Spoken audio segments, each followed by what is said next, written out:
Hey, how are you today? Hey, fabulous. How are you? Excellent. I love your shirt. Happy Pride Month, Thank everybody. you. Okay, I just have to show this off. Um, Yes, Adorable. So I'm obsessed with dinosaurs. So we got a dinosaur skeleton T-Rex with, humans riding it, pride flags, little buttons, and then cute that little is earrings. So hope everyone that is is amazing. enjoying. Yes, I had to go all out. It was our pride um kind of like we have a festival and a little parade, and like it was just fabulous. So I That really is so enjoyed awesome. going out there and meeting other people. Yeah, So yeah, what a fun yeah. thing to do on a Saturday. I was working, but that's Well, I okay. was gonna say we'll go to the next ones or, Yeah, exactly, so. exactly. So awesome. So today we're talking about one of my favorite topics. So we had kind of did this introduction into a little bit of exercise, and now we're going to kind of delve deep into a couple different aspects of exercise that we are hoping to have goals for Mhm. to improve our overall well-being, and then also maybe potentially even expand our lifespan. Yes. So today I wanted to kind of talk about cardio for starters. We are Mhm. going to get into some strength training later. I know that like probably half of our audience, when I said the word cardio, like rolled their eyes, and half of our, and maybe half of our audience was like, "Cardio is the only thing that I know how to do." Right. And I think that that's so true because like, or I don't know, maybe my experience is unique, but I doubt it. I feel like when you are in a larger size body, I feel like several things kind of stereotypes maybe happen is number one. I feel like um everyone thinks that you should be doing cardio because Right. that is like seen as like the way to like calorie burn. And so I at least, when I would be times going to the gym a little bit less sure of myself, I felt like I needed to always be seen on the cardio machines. Not Right. because I'm trying to be seen, but just because like I felt like that's where I felt like everyone thought I belonged. Right. Um, and so anyway, that's like a whole thing that we should talk about. And then also, I think when you are first starting out at the gym, I think that some of the cardio equipment is a little bit more user friendly, and maybe Mhm. it's easier to approach and use, and versus like some of the strength training machines can be very overwhelming and very like, oh my god, I have no idea what I'm doing, I don't know where to put my arm, and I don't know where to put my leg, and I don't know what to do. Yes, it can be um intimidating. Absolutely. yeah, Yeah. totally. So, and we will get into all that. But I think today let's kind of focus on what is cardio, what are some introductory ways that we can be doing it, why should we do it? Because there are people who, and I agree, that think that strength training is more important and that we should, be focusing on that. And that is definitely absolutely true. That it is very important and we should focus on it. But we don't also need to neglect our cardiovascular system. And so we're going to kind of talk about some metrics and some things that we could look for. So we kind of touched last week about some kind of initial and like upfront and beginner metrics. You want to talk kind of about our like goals per minute, or sorry, our minutes per week Yeah, goals? absolutely. Yeah. So, um, at baseline, we are hoping to get 150 minutes of active minutes per week. And what does that look like? It can be as simple as walking. So, one of my favorite cardiovascular exercises is just to walk. And the benefits of walking are outstanding. And I even love putting it in after my meal times because not only are you getting exercise, but it also helps with digestion, and if you're doing it with loved ones, family, friends, your dog, whatever, I've even seen cats on walks, right? But you're having that bonding time with someone else. I also am a huge fan of listening to music or podcasts and just jamming out and being with yourself. But walking is something I think that is a very easy introduction to cardiovascular exercise and meeting those numbers, right? So 150 minutes a week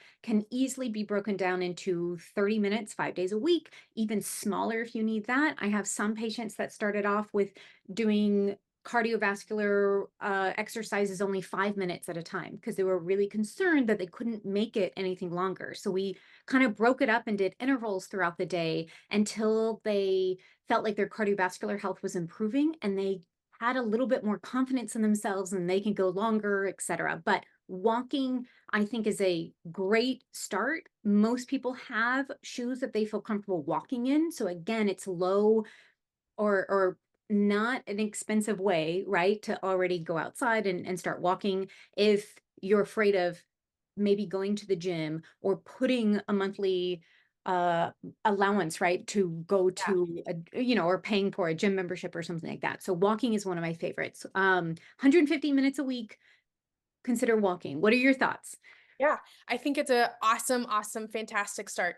I totally agree. And something that you and I both subscribe to is the health at any size. And so, kind of what our goal here is that we are pursuing health, and that you don't have to be a certain body type or a certain body shape or a certain weight or a certain BMI or a certain fat mass content, Right. if we can quantify ourselves that way, to be quote healthy.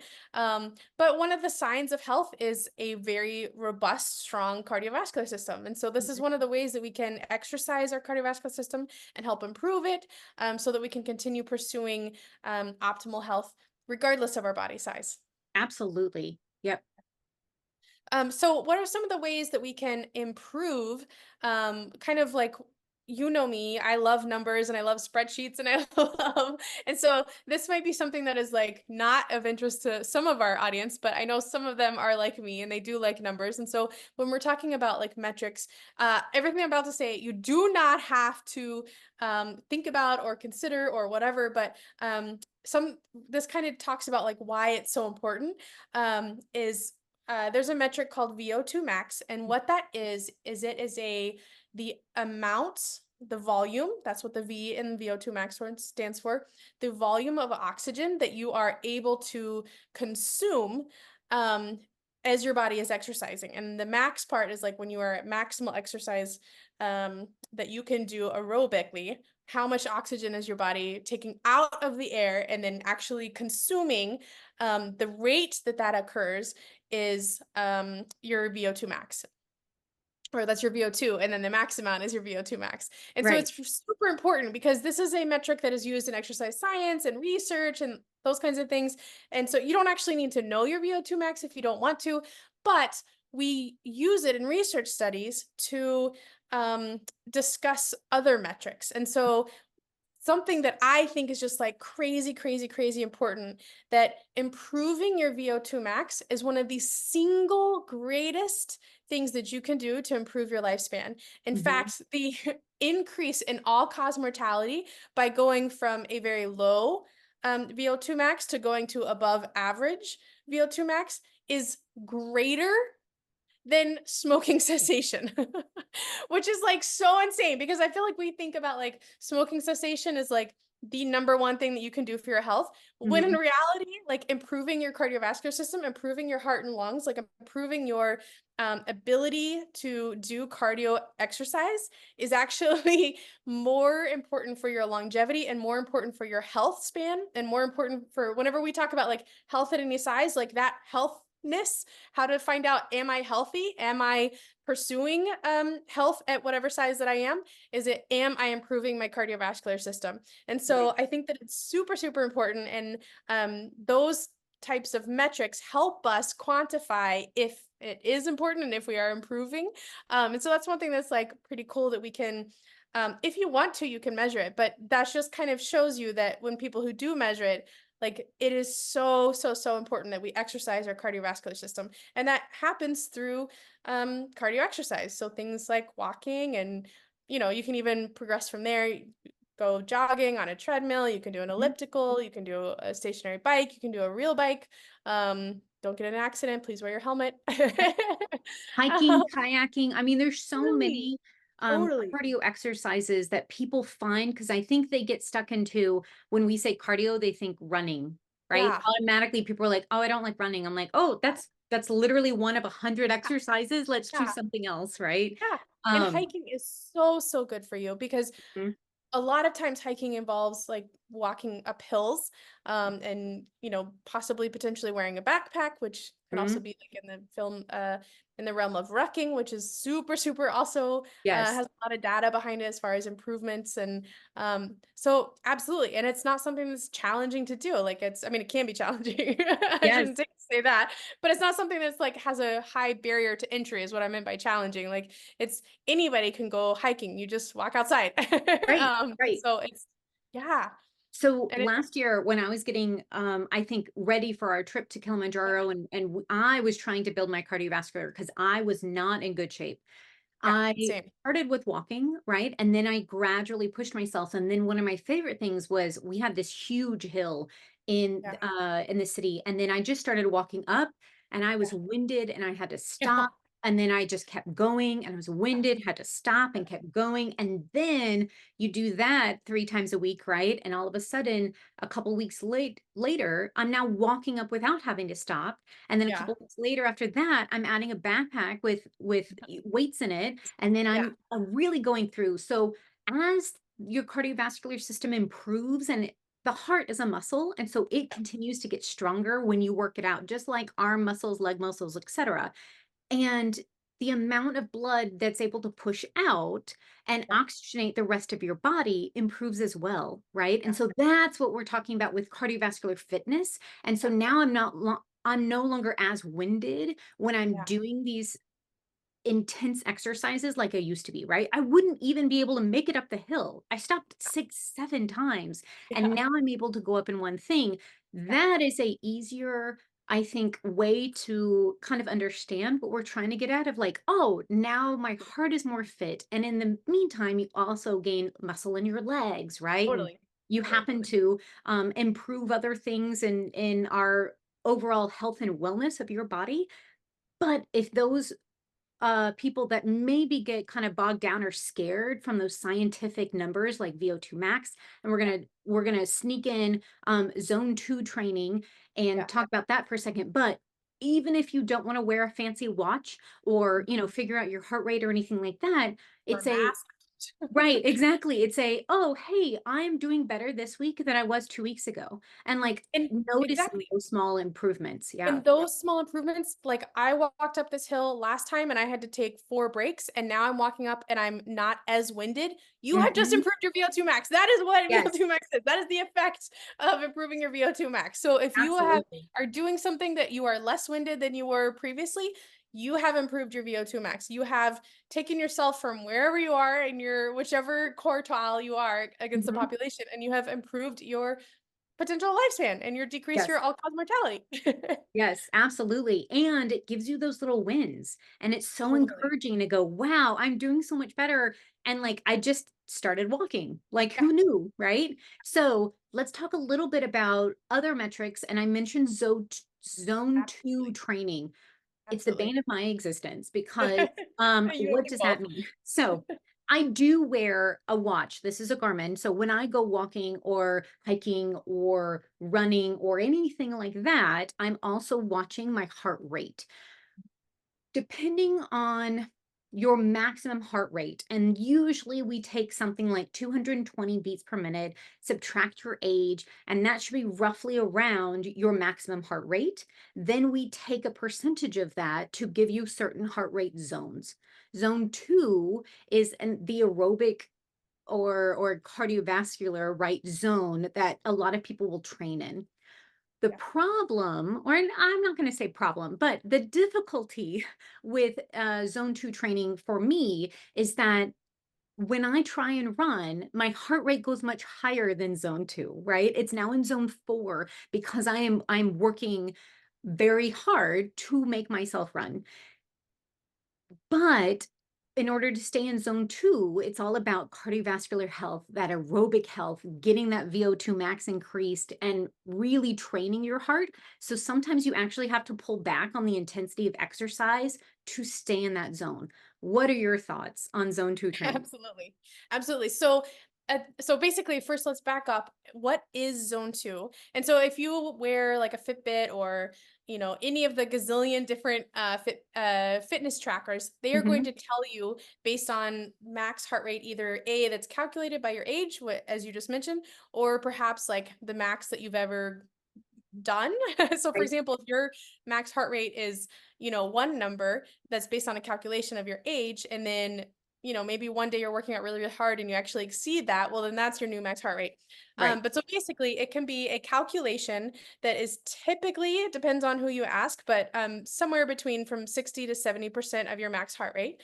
Um, and so that is an approximation of what zone 2 is, but what it also like, what does it mean physiologically? Like, what is actually going on at zone 2? And traditionally or typically, it is the heart rate at which your body is completely burning only fat stores and Mhm. or in other words, not producing this is maybe a little bit too technical, but when that's not producing lactate, in other words, lactic acid. So basically, it's your body's ability to keep up completely by only burning fat. When you get a higher intensity, your body starts producing lactic acid, which people will, know that from the burn.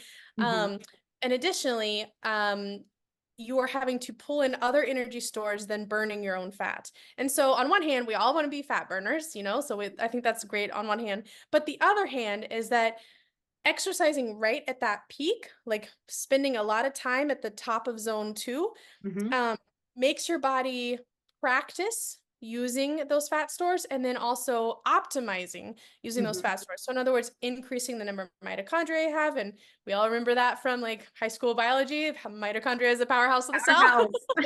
Exactly. So you're going to increase your mitochondria by staying right in that zone.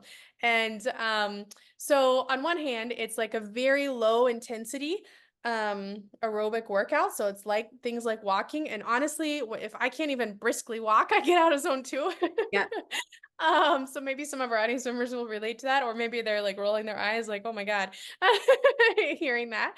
But it's really fantastic to help building up your aerobic capacity. So Mhm. these are kind of like two different um, metrics of the same coin that both improve your overall cardiovascular fitness. So your zone 2 training helps build your aerobic capacity, and then your VO2 max helps produce or improve your cardiovascular like peak or intensity. So I Mhm. think both of those at the same time are really, really important.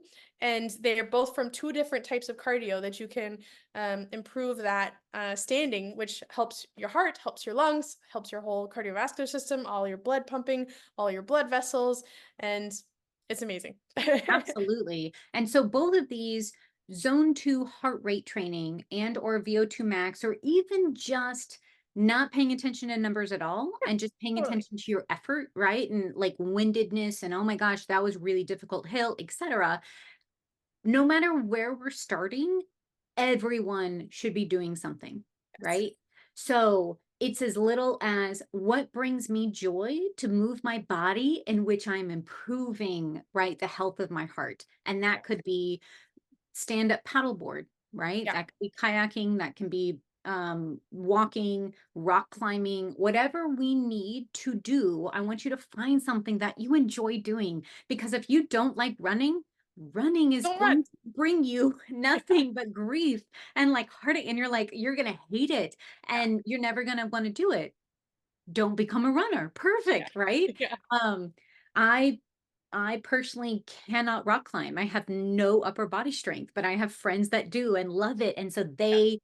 that's how they get their cardio in, right? Because imagine hanging off this rock wall and then you're constantly going up and like you're moving and it's like that. That's a great way. Yeah. Go out with a bunch of friends, see if you even like it. If you don't, go and try something else. Try salsa dancing. Ooh, that sounds Yeah. like fun. That does sound like Uh, fun. but yeah, so just We want have to to be doing encourage, something. yes, everyone to find their joy in movement and continue doing that and then continue pushing themselves to, okay, this is where I'm currently at, but if I keep this up, I'm going to be so much better in as little as 2 to 3 weeks from now. Yeah. So that's exciting. What other things, when we're talking about cardio, should we be thinking about? Not getting injured. Oh, yes. So I think it's really important that whenever we do so I think all of us should be, working out our cardiovascular system, aiming to get winded, aiming to, um, you know, be in our zone 2, so pushing our distance, and pushing our length of time in our zone 2, but then also occasionally, having these, intervals where we are getting winded. Hmm. But let's also, be careful that we're not getting injured and remember that we improve, by having the stress and then having a rest from the stress. Yes. So sleeping well is really important, and having time that your body can create a stressor and then recover and heal from that stressor. So that's how we improve. And so it's really important that we don't only have stressors, that we also, the next day have a rest day, or make sure you're getting good night's sleep. If you don't get a good night's sleep, maybe don't go as hard the next day. Absolutely. Absolutely. I was floored when I finally discovered that we improve on those rest days and that is how important they are. And it kind of blew my mind because when Yeah. you first start saying, or at least in my mindset, right? I go crazy. I go 0 to 100 and I'm like, I want to do all the things and I Every have to do day. like, yeah, 7 days a Yeah. week and like, ah, la, la. And then Mhm. they're like, actually, you'd be doing yourself a disservice because Yeah. you're not going to get faster. You're not going to improve. You're not going to, whatever. And so rest days are very important, but making sure that we're hitting those numbers, right? I'm doing 150 a week. What does that look like? And Yeah. then work that out with your schedule. What brings me joy and what do I love to do to move my body and whatever size or physicality that you're in now, and then allow yourself to rest between, right? So excellent. Oh, I love that idea. Prevention of injuries. Very close to my heart right now. I injured myself a couple weeks ago, and my knees are still giving me a little heck for it because I did a couple of hills today just to kind of try Yeah. and see, and they were starting to twinge a little, and Mm. I was like, "Oh, I'm so sorry. I'm sorry, Yeah. knees." Yeah. Let me back So off. yeah, exactly. Back off. Do my ice. Do my anti-inflammatories, let myself rest and continue to heal and not feel like I have to push through this, right? Because that's just Yeah. going to do more damage to your body in the long run. And that's one thing that's really important about having a variety of activities that you enjoy, like salsa dancing, like hiking, like, so that if you do have a period where it's like, okay, I can't do, or not I can't, but I need to back off and I need to give my Mhm. body a little bit of rest in this one particular activity. What are other activities that I can still get my heart rate up, Yes. but it's not going to be straining and risking injury doing this particular activity? What are other activities that I can do? So it's so important. Absolutely. Yeah. If you injure your knee and you should not be hiking, switch to swimming, right? For Ah, 2 weeks. Really low impact on the joints, but you're still getting great cardio. But I love these ideas. Okay. So because you're so good at the ideas, Dr. Sarah, anything else that we should be thinking about? um, those are the main things that are you getting some are you No, getting no, anything? literally, I was like, "I'm out. I'm seeing," Yeah. because you're like, "Oh, and this," and I was like, "That's great." Yeah. No, I think those are the really 2 important. So, I think Okay. the key for me whenever I'm, like, planning, like, how I'm gonna do my week, obviously, sometimes, like, I don't plan and I'm just like, "What do I feel like today?" Because whatever I plan to do, I don't feel like doing. Yep, So, just making sure that you're getting in long, slow, low effort, not low effort, but low intensity is the word I'm looking for, yep, um, where you're not out of breath, making sure that you're increasing your duration of doing those zone 2 activities like walking. And then maybe 1 or 2 times a week getting some really high intensity things in, like at intervals, so that you do exercise and get winded and push your heart to the max and push your lungs to the max. Not max, but you know what I'm yeah, saying. no, just keep challenging yourself, but yeah, Yeah, and maybe I like the idea of also challenging yourself with new activities, right? yeah, Because you're like, yeah, who knows if you even like to hip hop dance unless yeah, you take that intro hip hop dance class, right? And it's exactly. like, Yeah, the first class is free, try us out, and yeah. then now I'm Yeah. hooked. You know, Um it's I kind of on this topic, I'm kind of afraid to say this on air because I'm afraid someone's gonna hold me to it. There a few weeks ago, I was jogging out at the place that I usually jog. And it's this beautiful park that's like around part of the Bay Area. Not Bay Area, not like up in San Francisco, but like there's this Mission Bay where I live. And it's kind of an enclosed area that's it's not a lake, but it kind of looks like a lake. mhm. And there was a rowing competition happening out there, but they weren't like sometimes I know I was like, "Oh that my like gosh." expression. I know. So there was like this competition out there, people were rowing, but they didn't look like super serious. Like these were like old people and children and like people in costumes. And I was Yeah. like, oh my God, this looks so much fun. Cause like I have like oh, I don't have a stationary rower, but my gym has a stationary rower that I like doing and it's fun. Mhm. I was like, how cool would that be to like take a class to like learn how to row for real and it's such a good Yes, cardiovascular workout. it And is. it is cross like a little cross training, so it's like low impact on your knees and um joints instead of like pounding the pavement like I do when I jog. Yes. Anyway, so I haven't done it yet. But I But love that idea. right? Yeah. And And then you get to apparently meet new people and then just see, exactly. right? You're Like, on do a I even like team. it? Yeah. And apparently there was like a few weeks ago, it was National Learn How to Row Day. So I missed it because only But I because didn't I even know that was a thing, so that's I really know, cool. me neither.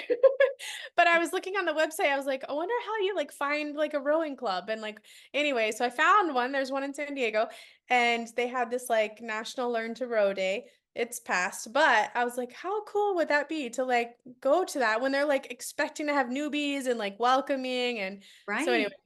so now that I've said that, y'all readers and listeners are gonna have to hold me to it. But I love that idea of seeing something out there and you're like, "You know what? I've never done it. Let's Yeah, let's join, right? And let's yeah, yeah, just try it out." So, yeah, I think that's what's fun about always trying new things, meeting new people, going to new places, right? And saying, "Hey, what if this is my new thing? I had no idea."